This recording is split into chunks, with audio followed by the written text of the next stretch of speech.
o jirila nkeji abụọ gata elekere asaa nke ụtụtụ n'ụlọ mgbasa ozi Eko FM 100.7 Owerri. Anyị gbamụrụ nze ma mụọ ọzọ. Asị ihe ọbụla oge ya ruru ma mewe abụghị ụsa, ọ na-abụ kwaruo oge ya o were aka ya dara onwe ya atọ ntị n'ala anụrụ ikoro ndanda ebe achọkatakwanụ mma ekwu abịa gbaa ma ihe riri n'ikpeazụ. Gerenụ ya nnọọ bụ akụkọ ụwa na nkenke na nke ụtụtụ taa bụ Tọzụde abalị 16 nke ọnwa 10 afọ 2025 n'usoro ndị Igbo ji agụ ahịa ha tata bụ Eke na mbụ. Gerenụ isiokwu ndị ahụ bụ isi anyị bịara nnọọ lecha anya wee si oke ka anyị malitekwawa okpo.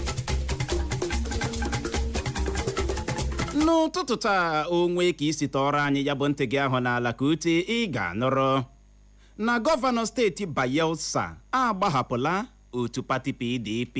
Ị ga-anụrụkwa na ọchịchị etiti emeela ka ọha na eze mara na ihe ọmụmụ mathematics abụghịzi iwu maka ụmụ akwụkwọ senior secondary na-agụ ihe ọmụmụ arts.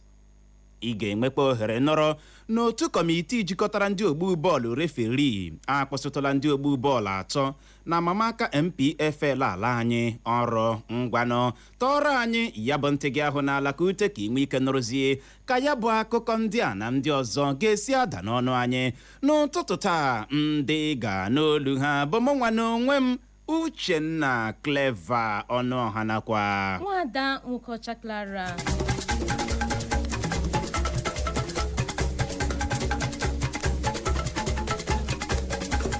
Gọvanọ steeti Bayelsa bụ Duyedere awụsala ọwa n'otu pati PDP. Akụkọ a nụrụkwuru na onye isi oche ụlọ nzukọ omeiwu steeti Bayelsa na ndị omeiwu 22 na ya bụ ụlọ nzukọ omeiwu steeti Bayelsa sokwa ya wụsa ọwa n'otu pati PDP. Mgbahapụ a gọvanọ steeti Bayelsa na-agbahapụ otu pati PDP na-abịa dịka o mechara naanị awa 24 24 hours naanị ogbo ya bụ gọvanọ steeti Enugu bụ Peter Mba na-agafere n'otu pati APC. Ọ bụ n'ụbọchị ụnyaahụ bụ Wenezdee ka ya bụ gọvanọ steeti Bayelsa bụ Duyedere mere ka ọha na eze mara maka nke a. Ka nke a na-ewu akụkọ a nụrụ ekwuola na o sonyere na otu pati APC ozugbo. Ndị uwe ojii steeti Bauchi apụtala mee ka ọha na eze mara na ha gaala aka ka egbepụnwụrụ ndị ntọrọ mmadụ 6 ma zọpụta mmadụ 3 ndị ntọrọ mmadụ atọrọla atọrọ kpọmkwem n'obodo Iuga dị na kansụl ime obodo Toro nke steeti ahụ. Ọ bụ onye oti mkpu ndị uwe ojii steeti ahụ bụ SP Ahmed Wakil bụ ya mere ka ọha na eze mara maka nke a site n'ozi o wepụtara ọha na eze n'ụbọchị ụnyaahụ bụ Wenezdee. Ya bụ onye oti mkpu ndị uwe ojii steeti Bauchi kọwara na ndị uwe ojii steeti ahụ bidoro dewe ndị ntọrọ mmadụ a dịka etu dinta si ede mgbada mgbe otu nwoke ọwe bịachara nyechaa ha mkpesa na ndị obu egbe a na-amaghị ndị ha bụ tọrọla mmadụ 3 manye isi n'ime ọhịa. Ya bụ onye oti mkpu ndị uwe ojii steeti Bauchi mere ka ọha na eze mara na aha ndị ntọrọ mmadụ a ndị uwe ojii nwụchiri gụnyere Abubakar Usman, Adamu Alo, Abubakar Aliyu, Omar Habu Abubakar, Maman Abubakar na Shehu Sambo. Ya bụ onye oti mkpu ndị uwe ojii steeti Bauchi gakwara n'ihu kọwaa na ndị uwe ojii steeti ahụ enyefeela ndị ahụ ndị ntọrọ mmadụ tọrọla atọrọ ha zọpụtara n'aka ezinụlọ ha. Ka ọ dị onye kọmishọna ndị uwe ojii steeti ahụ bụ CP Sani Omolori Aliyu eburula abụ ekele ha ka gịnị bugara ndị uwe ojii steeti ahụ maka mkpamkpa ha kpara ebe ọ gbara ọha na eze ka ha na-agbalị na-atụpenye ndị uwe ojii azụ ma o nwee ka ha si hụta ngaramije ọbụla na-edoghị ha anya.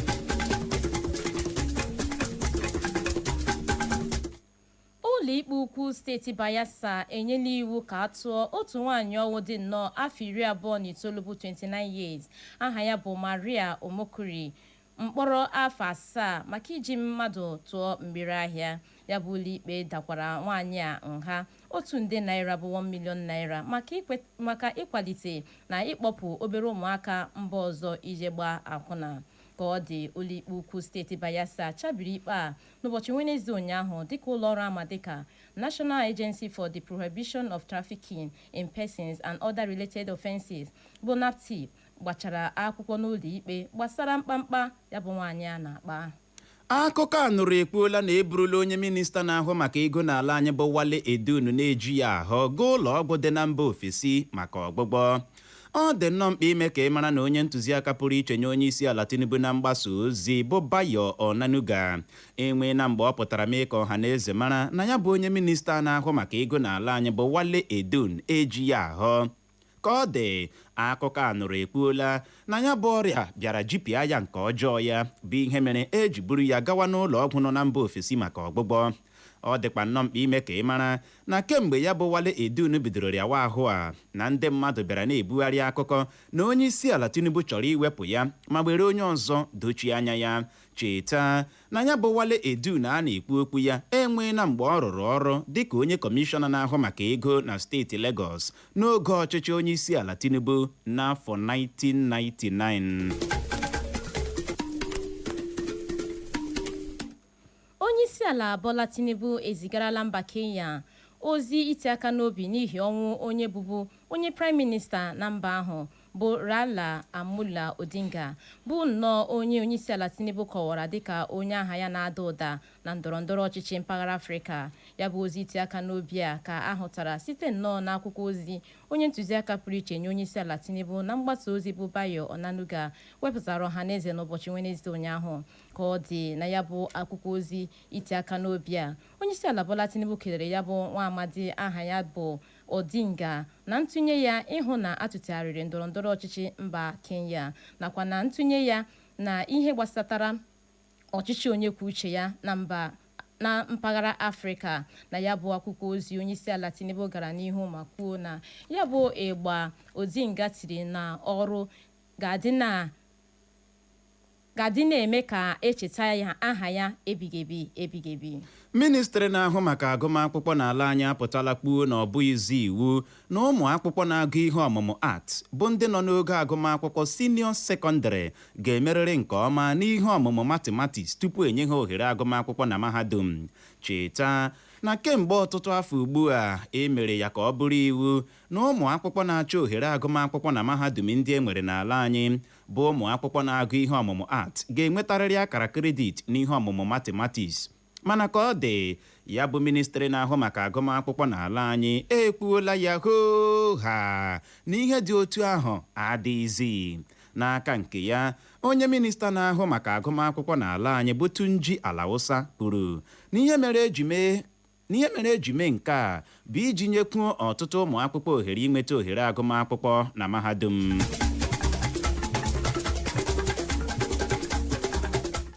Otu kọmitii jikọtara ndị ogbu bọọlụ ama dịka Referee Development Committee nke otu na-ahazi egwuregwu bọọlụ n'ala anyị akwụsịtụla ndị ogbu bọọlụ mmadụ 3 ọrụ bụ nke gụnyere Mohammed B. Tuta, Ben Jafet na Ikechukwu Taiwo.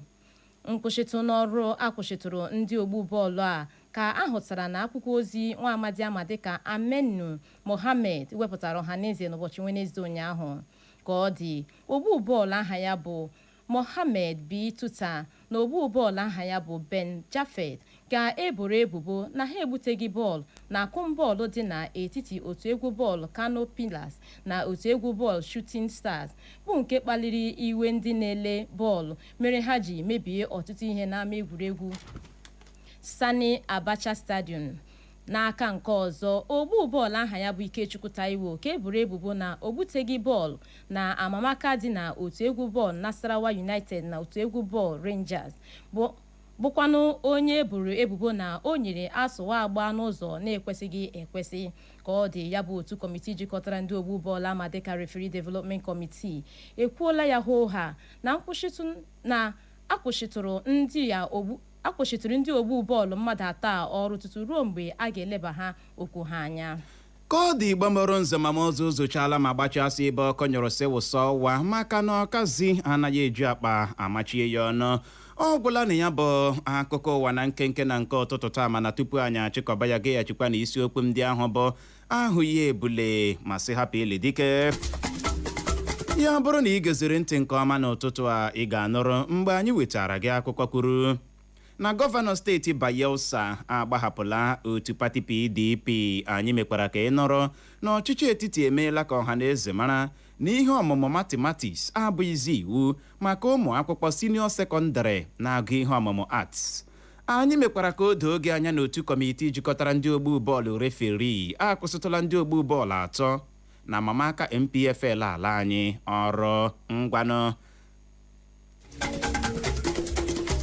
N'aha Benjamin Joseph bụ onye chịkọbara akụkọ a, ka mụ onwe m bụ Uchenna Clever Ọnụọha nakwa Nwada Nwokocha Clara bụ ndị si n'olu ndị ngareme ka ịghọta ya n'asụsụ Igbo ji asị nọrọ ebe ahụ emela ngagharị. O jiri nkeji 30 gata elekere 7 nke ụtụtụ anyị ga-alọghachi maka ihe omume anyị bụ nzukọ ume Igbo, n'ihi ya agagharịkwala agagharị.